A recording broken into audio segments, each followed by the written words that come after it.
అని ఒక మాట. అంటే మోక్షం. ఎప్పుడైనా ఒకటి గుర్తుపెట్టుకోండి, భగవంతుడికి సంబంధించినటువంటి ఉపాసన త్రికరణ శుద్ధిగా చేసి ఆ పదంలో ముందుకు వెడుతున్నప్పుడు కొన్ని సిద్ధులు వస్తాయి. ఏదో ఆణిమ లహిమ గరిమ లాంటి సిద్ధులు వస్తాయి. ఆ సిద్ధుల కోసం వెంపర్లాడి ఆ పనికి మాలిన చిన్న చిన్న సిద్ధులు ప్రదర్శిస్తూ ఎవడైనా నిలబడిపోయాడు అనుకోండి, వాడు అసలు గమ్యాన్ని చేరలేడు కూడా. అత్యంత హేయాతిహేయమైన విషయం ఏది అంటే అదే. సురేశ్వరాచార్యుల వారు దక్షిణామూర్తి ధ్యానాత్ తదర్థమననాత్ స్వాదీశ్వరత్వం స్వతః సిద్ధేత్త పునరష్టదా పరిణితం చైశ్వర్యం అవ్యాహతం అంటారు. ఎవరు దక్షిణామూర్తి స్తోత్రాన్ని నియమంగా చదువుతున్నారో వాళ్ళు సిద్ధిని పొందుతారు. అయితే అలా చదివేటప్పుడు ఏమవుతుంది అంటే మహాసిద్ధి మోక్షంతో పాటుగా కొన్ని సిద్ధులు వస్తాయి.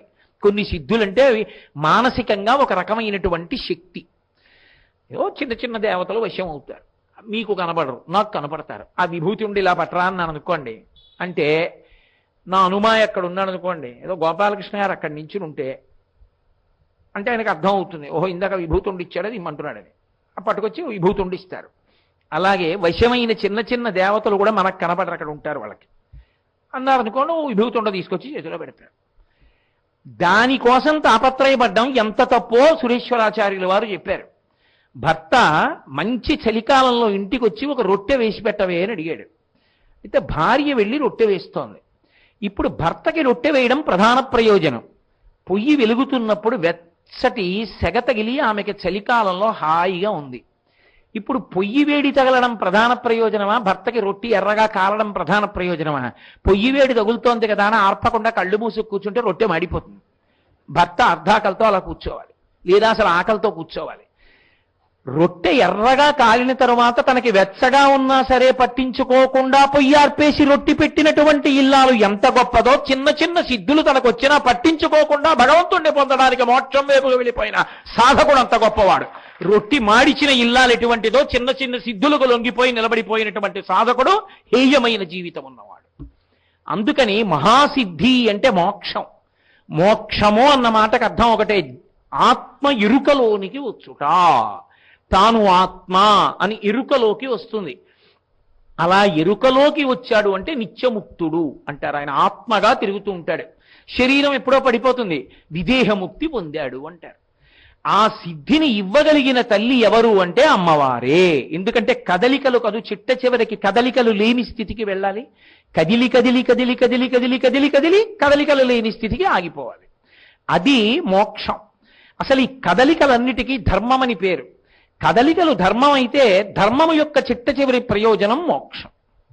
కాబట్టి ధర్మం ఎందుకు అంటే మోక్షాన్ని ఇవ్వడానికి.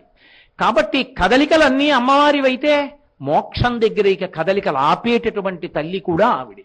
అదే మహాసిద్ధి, అదే సిద్ధిదాత్రి. అంటే మోక్షం ఇప్పించగలిగినటువంటి తల్లి.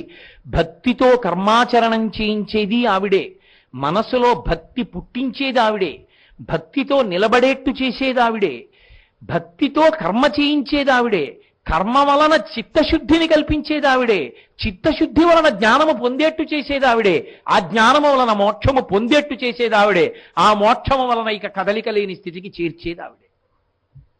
కాబట్టి ఇప్పుడు కదిపి కదలికలు లేని స్థితికి కాళరాత్రిగా బ్రహ్మాండాన్ని నిర్వహిస్తుంది. జీవుడి విషయంలో సిద్ధి ఇచ్చేటటువంటి సిద్ధిదాత్రిగా నడుస్తుంది. అందుకే ఆవిడికి పంచకృత్యపరాయణ అని ఒక పేరు. సాధారణంగా లోకంలో మూడే ఉంటాయి కృత్యాలు. ఈశ్వరుడు సృష్టి స్థితి లయములు అంటాం. సృష్టి స్థితి లయ అంటే సృష్టి అంటే సృష్టించడం, స్థితి అంటే నిలబెట్టడం, లయ అంటే ఏది సృష్టించాడో దాన్ని పడగొట్టేయడం. కానీ అమ్మవారి ఈ మూడే చేయదు. పంచకృత్యపరాయణ 5 చేస్తుంది. సృష్టి, స్థితి, లయ, తిరోధానము, అనుగ్రహము. అంటే తిరోధానము అన్న మాటకు అర్థం ఏంటంటే కనపడకుండా చేసేయడం, మాయ. కనపడకుండా చేసేయడం అంటే అసలు ఉన్న వస్తువు కనపడదు, అసలు లేని వస్తువు ఉన్నట్టు కనపడుతుంది, దానికే మాయా అంటారు. రామకృష్ణ పరమహంస అద్భుతమైన ఉదాహరణ చెప్తుండేవారు. వెనకటికి ఒక ముని ఆశ్రమం కట్టుకున్నాడు. కట్టుకునేదో శిష్యులను కూర్చోబెట్టుకుని రోజు వేదపాఠం చెప్పుకుంటూ ఉండేవాడు. శిష్యులందరూ కలిసి ఎక్కడికో వెళ్ళవలసి వచ్చింది. ఒక్క శిష్యుడు లేడు. ఒక్క శిష్యుడు లేకపోతే ఆయనకు వచ్చిన కష్టానికి భయం ఆశ్రమంలో ఉండడానికి కాదు. ఆయన ఏదో అనుష్ఠానంలో ఉన్నారనుకోండి, ఎవరో వచ్చి తలుపు కొడితే అకస్మాత్తుగా అందులోంచి ధ్యానంలోంచి బయటికి రావాలి. వీళ్ళు గురువుగారు ధ్యానంలో ఉన్నారు, కాసేపు తలుపు కొట్టకండి, మాట్లాడించకండి అని చెప్పేవాడు ఉండాలి. అందుకని ఆయనకి మేకలు కాసుకునేవాడోడు కనపడ్డాడు.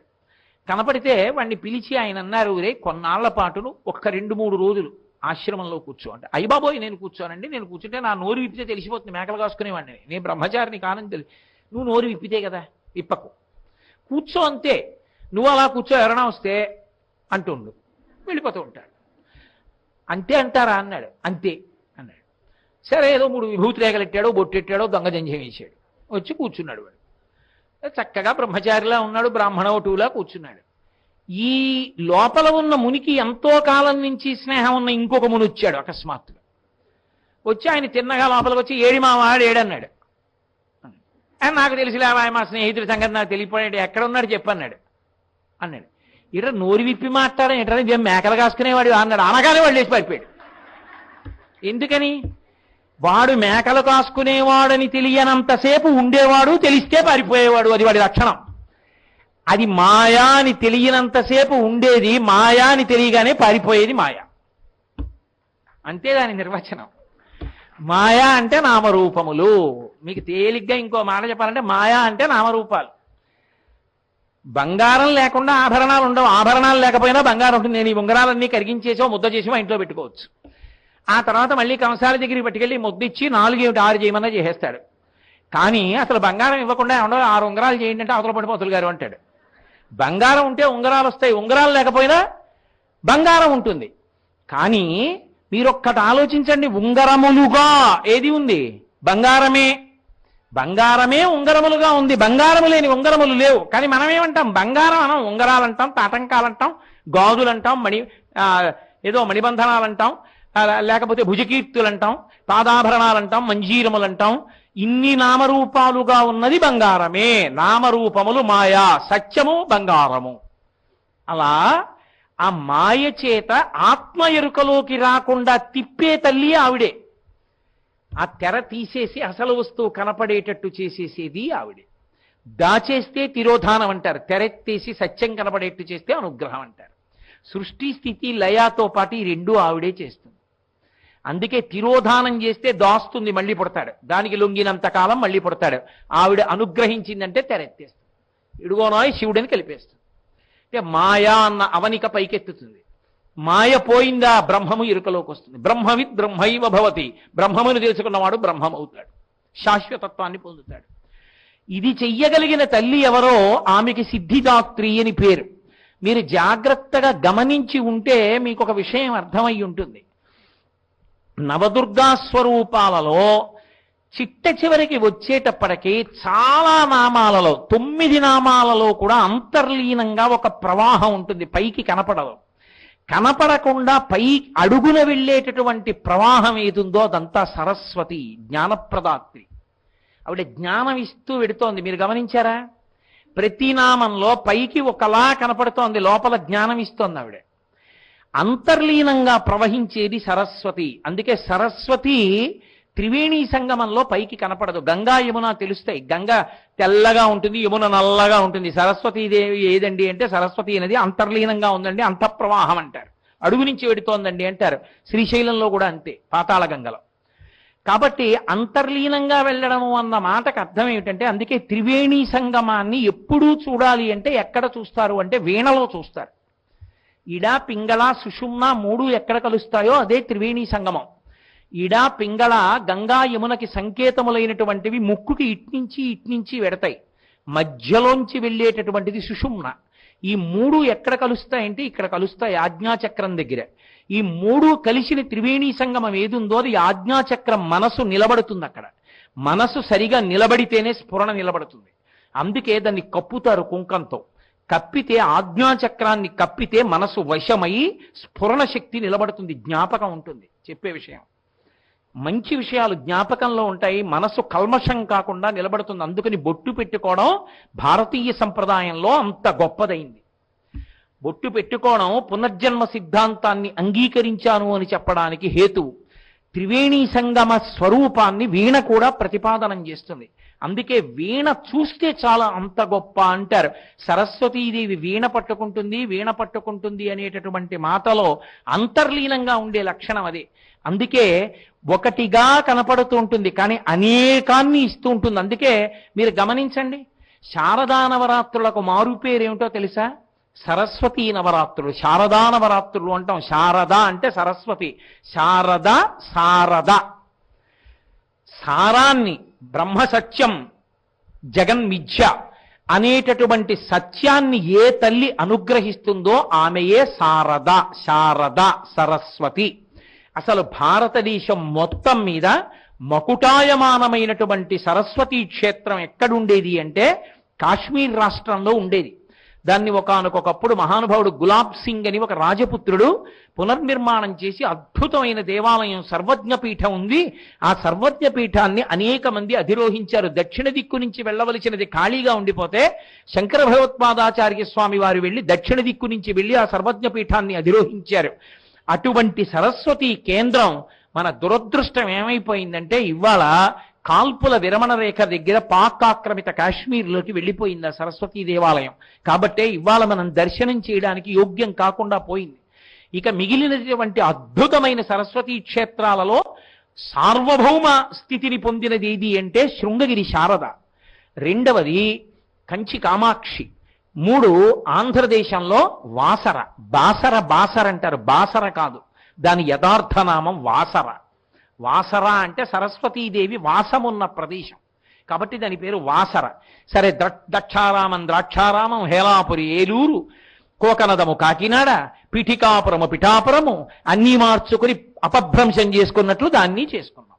వాసర క్షేత్రం పేరు, సరస్వతీదేవి యొక్క నిలయం. అటువంటి సరస్వతి కేవలము జ్ఞానమును మాత్రమే ఇచ్చేదని మీరు అనుకోకూడదు. ఆమెయే లక్ష్మి, ఆమెయే పార్వతి. ఏ స్వరూపాన్ని పొందినా మిగిలిన రెండిటినీ కూడా అనుగ్రహించేస్తుంటుంది. అందుకే ఈ నవరాత్రులకు శారదా నవరాత్రులని పేరు. ప్రత్యేకించి సరస్వతీ పూజ అని చేస్తాం. మనకి చూడండి, సంప్రదాయంలో సరస్వతీదేవికి సంబంధించి ఒక అద్భుతమైనటువంటి కీర్తన ఉంది. దాన్ని ఘనరాగ గీతము అని పిలుస్తారు. సంగీత సంప్రదాయంలో సంగీతం నేర్చుకున్న వాళ్ళకి తెలుస్తుంది, నేర్చుకుంటున్న వాళ్ళకి ఘనరాగ గీతాలంటారు. అందులోకి వస్తుందో ఒక గీతం, అది మోహన రాగంలో పాడుతుంటారు. మోహన రాగానికి ఒక ప్రత్యేకమైనటువంటి లక్షణం ఉంటుంది. కొన్ని రాగాలు రాత్రులు పాడకూడదు, మోహన రాగం రాత్రి కూడా పాడచ్చు. అలా పాడడానికి యోగ్యమైంది, పాడితే మనసు రంజిల్లేటటువంటి రాగం, శాంతి కల్పించేటటువంటి రాగాల్లో ఒకటి మోహన రాగం. ఆ మోహన రాగంలో పాడతారు ఆ ఘనరాగ గీతాన్ని. వరవీణా మృదుపాణి వరరుహలోచను రాణి సురుచిర బంభర వేణి సురనుత కళ్యాణి అని ఆ తల్లి నిరుపమ జయ శుభలోల నిరత జయాప్రదశీల వరదాప్రియ రంగనాయకి వాంఛిత ఫలదాయకి. అదే తల్లి, నేను సంగీతం నేర్చుకున్న వాణ్ణేం కాదు, అయితే వరదాప్రియ రంగనాయకి వాంఛిత ఫలదాయకి అయినటువంటి తల్లి ఎవరుందో ఆవిడ సరసీరుహాసన జనని. జయ జయ జయ జయ జయ వరవీణా మృదుపాణి. మీరు ఆ ఘనరాగ గీతం వినుంటారు. మీరు ఆ గీతాన్ని జాగ్రత్తగా పరిశీలనం చేస్తే అది లక్ష్మీదేవి మీద చెప్పిందా, సరస్వతీదేవి మీద చెప్పిందా? వరవీణ మృదుపాణి అంటే వెంటనే ఏమంటాం? సరస్వతీదేవి అంటాం. అక్కడ చూడండి, వీణ పట్టుకుంది కాబట్టి ఆవిడెవరు? సరస్వతి. వరవీణ మృదుపాణి. మృదుపాణి అంటే మృదువైనటువంటి వేళ్ళు చేతులు ఉన్నటువంటి తల్లి. వరవీణ పట్టుకుని వాయిస్తోంది ఆవిడ. అది సరస్వతీ సంబంధం. వరవీణ మృదుపాణి లక్ష్మీదేవి కూడా. లక్ష్మీదేవికి ఎలా ఏమవుతుందండి అంటారేమో, లక్ష్మీదేవి కూడా వీణ వాయిస్తుంది. లక్ష్మీదేవి వీణ వాయిస్తూ ఎప్పుడుంటుందో తెలుసా? వీణని ఇలా వాయించేటటువంటి ప్రక్రియ ఒకటి, వీణని తంబురలా నిలువుగా నిలబెట్టి వీణ వాయించే ప్రక్రియ ఒకటి ఉంది. నేను ఒకసారి దాని గురించి ప్రసంగం చేస్తే, నేను హైదరాబాద్లో ఉండగా ఒక సంగీత విద్వాంసుడు, ఎంతో సంతోషం అనిపించిందండి మీరు చెప్పిన మాటకి, నిలువుగా నిలబెట్టి వీణ వాయించడానికి వచ్చాను మీ దగ్గర అని చెప్పి వీణ వాయించి వెళ్ళారు. ఎంతో సంతోషించాను నేను. నిలువుగా నిలబెట్టి వీణ వాయిస్తారు. లక్ష్మీదేవి సాధారణంగా ఇలా రెండు చేతుల్లో రెండు కమలాలు పట్టుకుంటుంది, రెండు పద్మాలు. కానీ లక్ష్మీదేవి ఒక చేతిలో పద్మాన్ని పట్టుకుని ఒక చేతిలో వీణ వాయిస్తుంది. అది కూడా ఎలాగో తెలుసా? కూర్చుని ఒక కాలు మడిచి ఓ కాలు కింద పెట్టి తొడ మీద వీణ పెట్టుకుని ఆ వీణ వాయిస్తుంటుంది. వీణ వాయిస్తుంటే అసాధారణ మూర్తి ఎక్కడ ఉండదు అలా. చతుర్భుజుడై ఒక కాలు కిందకి పెట్టి ఒక కాలు మడత వేసుకుని శ్రీమన్నారాయణుడు కళ్ళు తెరిచి కూర్చుంటాడు. స్ఫుటంగా కనబడతాయి కళ్ళు. కళ్ళు తెరిచి కూర్చుని ఎంతో తన్మయావస్థలో ఉంటాడు. అది ఎప్పుడు జరుగుతుంది అంటే శ్రీ మహావిష్ణువు ప్రీతి చెందేటట్టుగా చెయ్యడానికి లక్ష్మీదేవి ఆయన కొరకు ఏకాంతమునందు వీణావాద్యం చేస్తుంది. అలా వీణావాద్యం చేసేటప్పుడు చేతిలో వీణ పట్టుకుంటుంది. మీరు అటువంటి మూర్తిని చూడాలి అనుకుంటే విశాఖపట్టణంలో మధురవాడలో అన్నంరాజు కుటుంబం వారు నిర్మించినటువంటి అష్టలక్ష్మి దేవాలయానికి వెళ్ళి చూడవచ్చు. అక్కడ అమ్మవారు వీణ పట్టుకుని వాయిస్తూ కనపడుతుంది లక్ష్మీదేవి. అదే ఆ మూర్తి. అదిగో అక్కడ బంగారు రంగులో ఉందే ఆవిడ నారాయణుడి పక్కన కూర్చున్న లక్ష్మి. ఇప్పుడు నేను ఆగమంలో ఎలా వీణ పట్టుకుంటుందని చెప్పానో అదే ఆ మూర్తి. అది అపురూపమూర్తి. లక్ష్మి వీణ పట్టుకుని అలా ఉండడం అసాధారణం, అద్భుతం. అలా ఉంటే వాళ్ళిద్దరూ ఏకాంతంలో ఉండి అనుగ్రహించేటటువంటి స్వరూపం. అదిగో లక్ష్మీదేవి వీణ పట్టుకుని వాయిస్తుంది. అందుకని ఆవిడ కూడా వరవీణ మృదుపాణి కాదు. ఇంకో అర్థం ఏంటో తెలుసా? వీణ అంటే సంగీత సాధనమే కాదు, వీణ అంటే మెరుపు అని ఒక అర్థం. మెరుపు అన్న అర్థం సౌదామిని తటిల్లత అని లక్ష్మీ సహస్రంలో లక్ష్మీదేవికి పేరుంది బ్రహ్మపురాణంలో. అందుకని లక్ష్మీదేవికి అటువంటి పేరుంది కాబట్టి వరవీణా మృదుపాణి అంటే మృదువైనటువంటి చేతులు కలిగినటువంటి తల్లి అయి మెరుపుల పోగెలా ఉంటుందో అలా ఉండేది అని ఒక అర్థం. ఇప్పుడు అది లక్ష్మీపరమైందా? వరవీణా మృదుపాణి, వీణ వాయించే మృదువైన చేతులున్నది సరస్వతి పరం. వరవీణా మృదుపాణి వనరుహలోచను రాణి. వనరుహలోచనుడు అంటే వనరుహము అంటే నీటిలోంచి పుట్టినటువంటి పద్మము. పద్మం ఎలా ఉంటుందో అటువంటి కన్నులున్నవాడి రాణి, ఆయన ఇల్లాలు. శ్రీ మహావిష్ణువు యొక్క కన్నులు పద్మాల్లాగే ఉంటాయి. అందుకని ఆయన ఇల్లాలు కాబట్టి అది లక్ష్మీదేవికి చెందుతుంది. వనరుహలోచను రాణి, చతుర్ముఖ బ్రహ్మగారి కళ్ళు కూడా పద్మాల్లాగే ఉంటాయి. అందుకని ఆయన ఇల్లాలు కాబట్టి సరస్వతీదేవికి కూడా అన్వయమైంది. వనరుహలోచను రాణి సురుచిర బంభరవేణి. సురుచిర అంటే చాలా అందమైన అని, సు అంటే చాలా అందమైనటువంటి తలకట్టు కలిగినది, కబరీబంధం ఉన్నది, జుట్టు ఉన్నది. బంభరవేణి అంటే బంభర అన్న శబ్దానికి అర్థం ఏంటంటే తుమ్మెదలు ఎగిరినప్పుడు బం అని శబ్దం చేస్తాయి, నాదంతో ఎగురుతాయి. ఆ నాదం మనకి వినడానికి భయం వేస్తుంది. దానికి ఉన్న గమ్మత్తు ఏంటంటే నేనేదో ఇలా చదువుకుంటున్నాను అనుకోండి, ఓ నల్లటి కందిరీగ బమ్ అని అరుస్తూ పెడుతోంది అనుకోండి, అలా తిరుగుతోంది అనుకోండి, ఏదో తిరుగుతోందని నేను చదువుకోలేను. ఒకసారి ఆగి ఇలా ఎగురుతోందని చూసి తప్పుకోవడానికి ప్రయత్నిస్తాను. మనం దాన్ని సహించలేం, అది దాన్ని సహిస్తూ పెడుతుంది. అది దాన్ని ఆ చప్పుడు అది చేయదు, అది నోటితో పలకదు. అది దాని రెక్కలు అంత వేగంగా కదుపుతుంది. అంత వేగంగా కదపడంలో చప్పుడు వస్తుంది బమ్ అని. ఆ బమ్ అన్న చప్పుడు మనకి వినడానికి అంత ఇబ్బందిగా ఉంటుంది, అది మాత్రం సహిస్తుంది ఆ చప్పుడిని. అలా సహిస్తుంది కాబట్టి బంభర అని దానికి ఒక పేరు తుమ్మిదకి. అటువంటి నాదాన్ని భరించేది కాబట్టి బంభర వేణి. నల్ల తుమ్మెదల బారు ఎలా ఉంటుందో అటువంటి జుత్తు ఉన్నది. ధునోతుధ్వంతం నస్తులితదలితిందీవరవనం ఘనస్నిగ్ధ సులక్షణం చిగుర నికురంబం తమసివే యదీయం సౌరభ్యం సహజముపలబ్ధం సుమనసో వసంతస్మిన్ మన్యే వలమధన మాటీ విటపినాం అంటారు శంకరాచార్యుల వారు సౌందర్యలహరిలో. ధునోతుధ్వాంతం, అమ్మవారి జుత్తు గురించి చెప్పుకున్నా విన్నా మానసికంగా దర్శనం చేసినా అజ్ఞానపు చీకట్లు విచ్చిపోతాయి. అందుకే ఎప్పుడు అమ్మవారి జుత్తు గురించి చెప్పినా విశేషణాలు వేస్తారు. సురుచిర బంభరవేణి, మంచి సువాసనలతో సహజమైన సువాసనలతో కూడుకున్నటువంటి గండు నల్ల తుమ్మెదల బారు ఎలా ఉంటుందో అటువంటి జుత్తు ఉన్నది. అది లక్ష్మీదేవికి ఉంటుంది, సరస్వతీదేవికి ఉంటుంది. కాబట్టి ఇద్దరికీ అన్వయమైందా? సురుచిర బంభరవేణి సురనుత కళ్యాణి. సురలంటే దేవతలు, నుత అంటే వాళ్ళ చేత స్తోత్రము చేయబడిన, కళ్యాణి అంటే మంచి గుణములు ఉన్నది. దేవతల చేత స్తోత్రములు చేయబడినటువంటి మంచి గుణములు ఉన్నది లక్ష్మీదేవి, సరస్వతీదేవి కూడా. అందుకని ఇప్పుడు ఆ కీర్తన ఎవరికి అన్వయమైంది? ఆ గీతం ఇద్దరికీ అన్వయమైంది. కాబట్టి వరవీణా మృదుపాణి వనరుహలోచనురాణి సురుచిర బంభరవేణి సురనుత కళ్యాణి. అటువంటి తల్లి నిరుపమ శుభగుణలోల. నిరుపమ అంటే అనుపమ, అంటే ఉపమానం వేయడానికి వీలు లేనిది అని, ఇంకా పోల్చడానికి లేదు. అంత గొప్ప తల్లి. ఎటువంటి తల్లి? అటువంటి శుభగుణములకు ఆమె లోల. అంతగా వశురాలై ఉంటుంది. అన్ని శుభమైనటువంటి గుణములు ఉన్నాయి ఆవిడ దగ్గర. అటువంటి తల్లి నిరుపమ. ఇంకోతుందా అంటే చెప్పడం కష్టం. లేదు. ఇప్పుడు అటువంటి మంచి గుణములు ఉంది లక్ష్మీదేవి, సరస్వతీదేవి. అందులో ఇద్దరికి సరిపోయింది. నిరుపమ గుణలోల నిరత దయాప్రదశీల. ఆమె ఎవరు తనని ఆశ్రయిస్తారో వాళ్ళందరినీ దయతో అనుగ్రహిస్తుంది. సరస్వతీదేవి అనుగ్రహిస్తుంది, లక్ష్మీదేవి అనుగ్రహిస్తుంది. ఇప్పుడు ఆ గణరాగ గీతం ఇద్దరికీ అన్వయం అవుతోందా లేదా? పెద్ద ఇబ్బంది ఎక్కడొచ్చేస్తుందంటే వరదాప్రియ రంగనాయకి. వరదాప్రియ రంగనాయకి అనేటప్పటికీ లక్ష్మీపరంగా విడిపోట్లా. వరదాప్రియ అంటే వరదరాజస్వామి వారి యొక్క ప్రియురాలు లక్ష్మీదేవి. వల్లీతాయార్ కాంచీపురంలో ఉందిగా మహాతల్లి. అలాగే రంగనాయకి శ్రీరంగనాథ స్వామి వారి యొక్క ఇల్లాలు శ్రీరంగనాయకి. శ్రీరంగహర్మ్యత లమంగళ దీప రేఖాం శ్రీరంగరాజ మహిషీం శ్రియమాశ్రయామ. అనుకలతనుకాండాలింగనారంభ శుంభత్ ప్రతిదిశ భుజశాఖా శ్రీసఖానోకహర్తి స్తననయన గుళుచ్ఛస్పార పుష్పద్విరేఫా రచయితుమయి లక్ష్మీ కల్పవల్లీ కటాక్షాన్. యద్భ్రూభంగాః ప్రమాణం స్థిరచరరచనా తరతమ్యే మురారే వేదాంతాః తత్వచింతాం మురభిదురసి యత్పాదచిహ్నైత్తరంతి.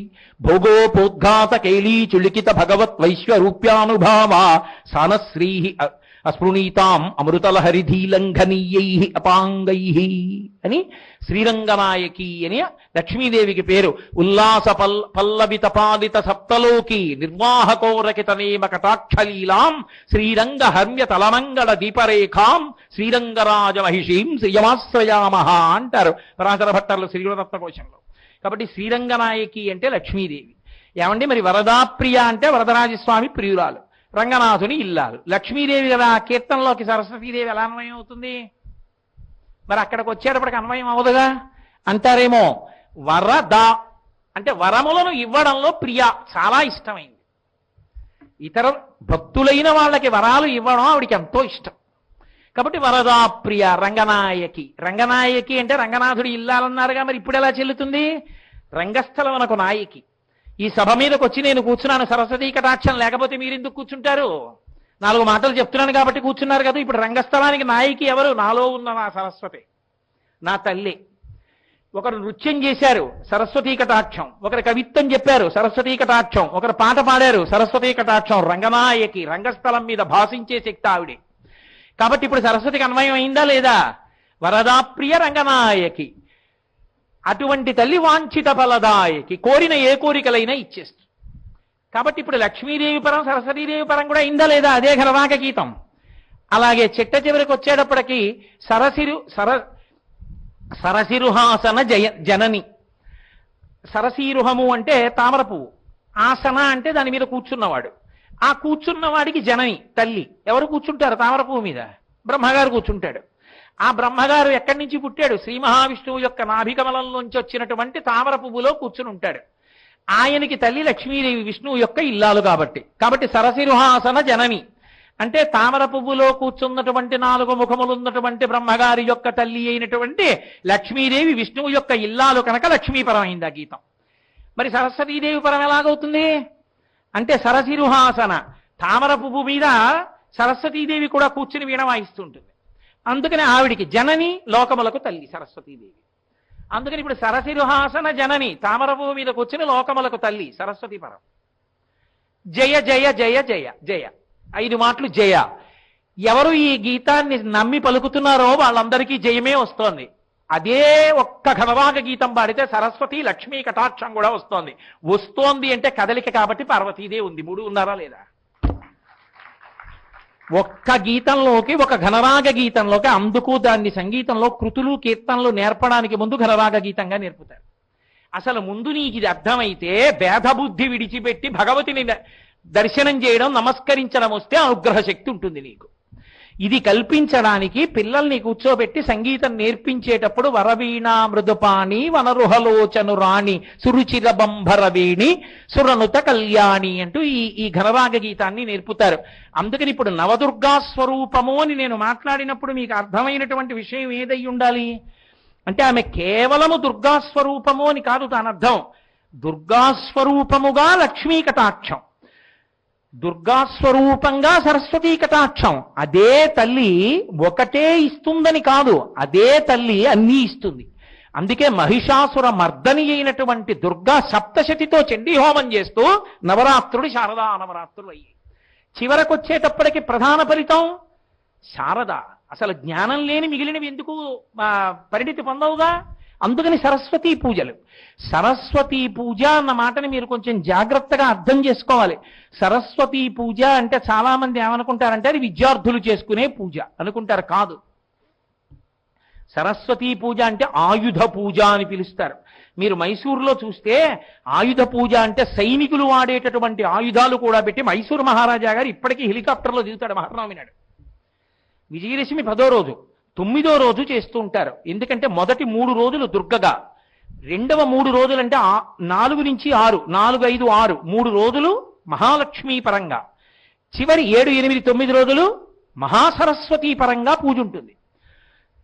ఉన్నప్పుడు 9వ రోజు చిట్ట చివరి రోజు కామకోటి వారు ఒకలా చేస్తారు. కామకోటి వారు ముందు రోజే సరస్వతీ పూజలో పెట్టవలసినవన్నీ కూడా రాత్రి అమ్మవారి దగ్గర పెట్టి వదిలేస్తారు. పిల్లలందరికీ కళాలు ఇవ్వాలనుకున్నారనుకోండి, ముందు రోజు రాత్రే పెట్టేస్తారు. ముందు రోజు రాత్రే అమ్మవారి దగ్గర ఉంటాయి, ఉండి మర్నాడు పూజకు వస్తాయి.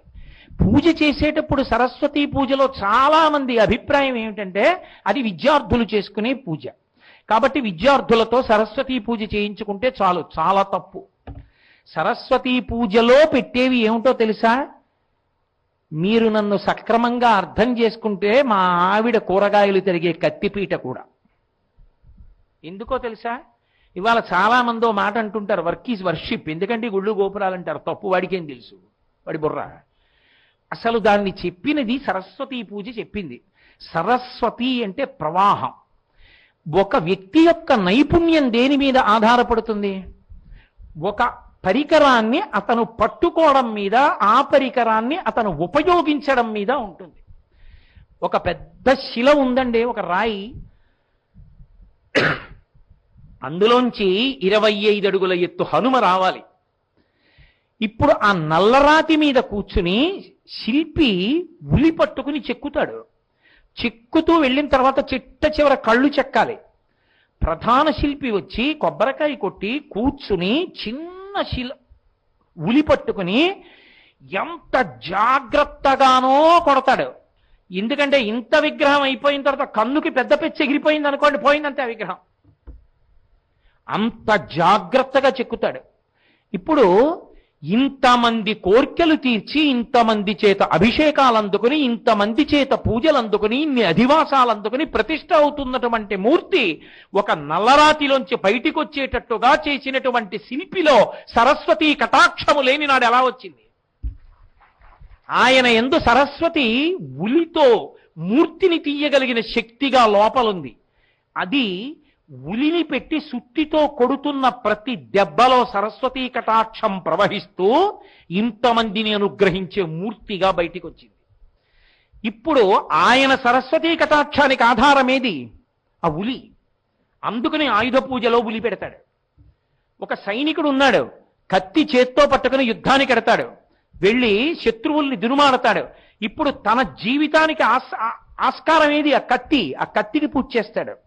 ఒక వ్యవసాయదారుడు ఉన్నాడు, బయట మబ్బేసి వాన పడుతుంటుంది, అంతే గబగబా నాగలి భుజాన వేసుకుని వెళ్ళి 2 ఎద్దులకి నాగలి కట్టి, నాగలి పట్టుకు దున్నడం అంత తేలికేం కాదు, పైకి కనపడినంత ఉండదు. తెలిసి తెలియక నాగలి పట్టుకుంటే కాలు తెగిపోతుంది. ఆ తలపాగా కట్టుకోవడంలో తెలుస్తుంది రైతు బిడ్డ అని.